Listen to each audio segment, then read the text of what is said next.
Thank you for such a lovely introduction. So it's such an honor to be able to come here today and talk about the many critical child welfare issues that aren't just facing the state of Nevada, as I was corrected this morning. It is not Nevada, it's Nevada. But these issues are also facing the rest of the nation. So I don't want you to be sitting in the room looking at these grades and feeling like, oh my goodness, we're doing so poorly by children. Of course, you do need to be concerned, but there are other states that are having similar struggles as you. So I hope to leave you with a message of optimism and hope and not walking out of here feeling discouraged. I'd like to thank the Nevada Children's Advocacy Alliance and the Nevada Institute for Children's Research and Policy for having me here today. But I'd also like to thank each of you in the room today for all that you do on behalf of the state's children and youth. So again, my name is Dianna Walters, and I'm a Senior Policy Advisor for the State Policy Advocacy and Reform Center. And as you know, in child welfare, we love our acronyms, so I'm going to refer to it as SPARC throughout the rest of my presentation. SPARC helps child welfare advocates make life better for children and their families.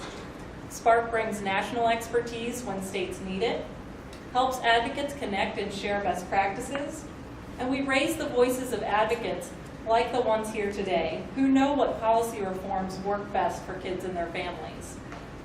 In doing so, SPARC contributes to a stronger child welfare advocacy field and increases confidence that child abuse and neglect are problems that can be solved. Currently, SPARC has 37 state-based child welfare advocacy organizations as partners. I just realized that my slide is not where it should be. So there you go. There's our 37 state-based child welfare advocacy organizations that represent 30 states across the nation. Our network is growing rapidly. I actually just got an email this morning that we brought Maine on board, so we can code that top right-hand corner of the country dark blue. Pretty excited about that. And we're also just very proud to have the Nevada Children's Advocacy Alliance as our partner. While there are many issues in the 2015 briefing book that as I was reading through it, I just would have loved to have had a full day to come up here and talk about, I'm actually going to focus on two of the special issues that are in the 2015 briefing book. And the first is that of the reasonable and prudent parent standard, which is a new requirement in the Preventing Sex Trafficking and Strengthening Families Act of 2014, which was just signed into law on September 29th last fall. And then I'm also going to focus on the special issue related to child welfare financing structure. So here on this slide, you can see the new requirements about the reasonable and prudent parent standard. So this is one of the most vital provisions in the law, and it requires states to basically let caregivers of young people and children in foster care to make decisions that a reasonable and prudent parent would make. Some states have already gone above and beyond the requirements of this law and not only implemented in administrative policy such a standard, but have also put this into their state statute, requiring that states let their foster parents and other caregivers make decisions, simple decisions such as letting a child or youth go on a sleepover or go on a vacation out of state. Just like any other young person or child growing up would have that opportunity to have the person they live with making that decision. So basically, the states that have gone above and beyond found that administrative policy alone wasn't quite enough to make sure that this was happening for children and youth. And just to give you a brief background on why this provision was put into law, this is really the result of 10 years of young people in foster care advocating for more normalcy in their lives.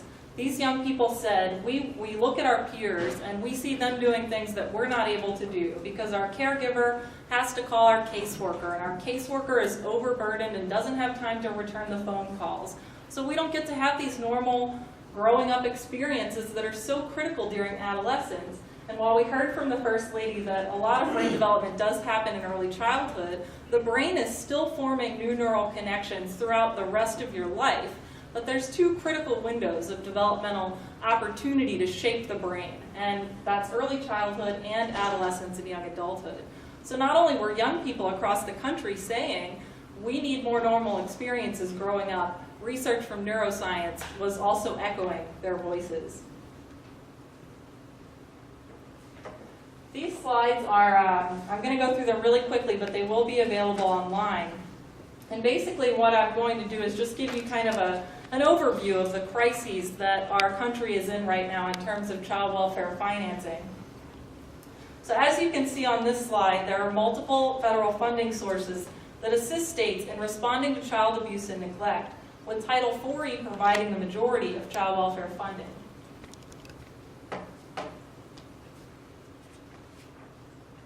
The shortcomings of the existing federal financing structure make it difficult for states to design and maintain effective systems. Some of the major issues being discussed at the federal and state levels include a declining federal investment, competition for federal resources among systems that support various needy populations, federal investments that aren't aligned with what we know what works best. And the largest federal funding source is very inflexible. And finally, accountability for outcomes is simply not adequate. I encourage you to take a look at the financing proposal released by the Annie E. Casey Foundation and the Jim Casey Youth Opportunities Initiative called Financing What Works. It provides some really important recommendations for the field. This next slide shows that the federal-state partnership has shifted.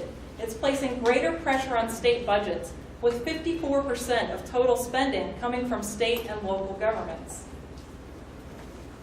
Sorry for my delays here. I'm juggling a microphone and clicker in my notes. This slide shows that there's a continuing decline in federal foster care participation rates, with only 40% of children in 2011 who were in foster care receiving federal reimbursement under Title IV. This has been combined with a decline in federal foster care funds that are available, with a projected decline of another 45% in the next 10 years. You can see from this slide that there's also been a 26% decline in federal funds for child protective services and family support.